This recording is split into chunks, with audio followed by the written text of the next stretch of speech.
Senior Analyst at the Australian Strategic Policy Institute, Malcolm Davis. Malcolm, thank you for your time. Let's start with those revelations in the Times today. What's your response? Look, mistakes are often made in terms of intelligence assessment. You just need to look at 9/11, where we should have seen the warning signs there and we didn't.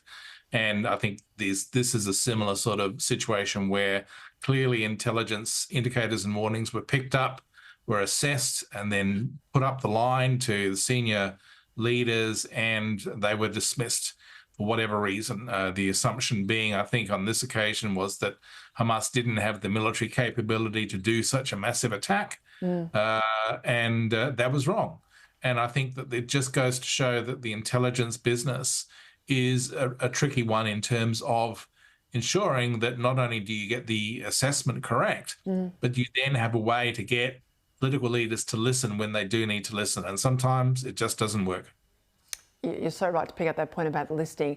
I'd also say too, I think Israel was hampered. It withdrew from Gaza about a decade ago, so it lacks that human intelligence component. It's not all just technological surveillance. It's not all just picking up emails, isn't it? I mean, that's, I think, one of the things that's been missed a little bit around the world as we've got more and more technology and cyber surveillance. We've perhaps defunded or underfunded the human involvement of the spy network, and that's critically important as well.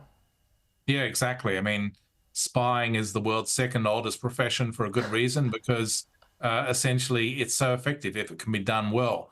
The ability to essentially be able to gather a collection of informants that will pass you the right information for you to be on the spot, to be able to gather that information, I think is really crucial. Too often we resort to the technology solution rather than thinking about the human solution. What about blowback in and around Israel, in the region, or more broadly? Well, I think it's fair to say that at the end of this war, Netanyahu, I think, will not survive the revelations that they had a year's warning of this attack, and they dismissed it when they should have listened to it. So I think the blowback there is political in terms of Netanyahu's future career, but clearly they're not going to change prime ministers in the middle of a war. But I do think that there will be lessons learned from this, not just for the Israelis, but for all Western militaries, in terms of how do we think about intelligence, how do we think about threat assessment. This has implications not just for Israel, but also for the US and its allies in the Indo-Pacific in terms of China. Do we get our assessment right of China? If we don't, then we could potentially pay a cost in lives and capability in some future conflict.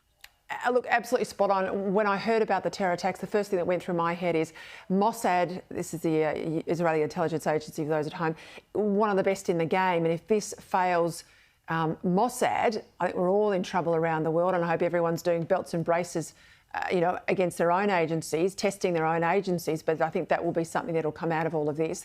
Just this truth this afternoon, the expiration of that and the resumption of fighting. We haven't got all the hostages out, of course. Do you think we'll ever get another ceasefire in the near term, or are we back to really ramping up the conflict here? I doubt another ceasefire in the near term. I think that the conflict will go back into full pace. The Israelis know that they have to defeat Hamas decisively. I would go so far as to say that they have to rout them because they cannot allow Hamas to remain in existence in any form that would allow them to launch further attacks on Israel. So I think that the fighting will continue.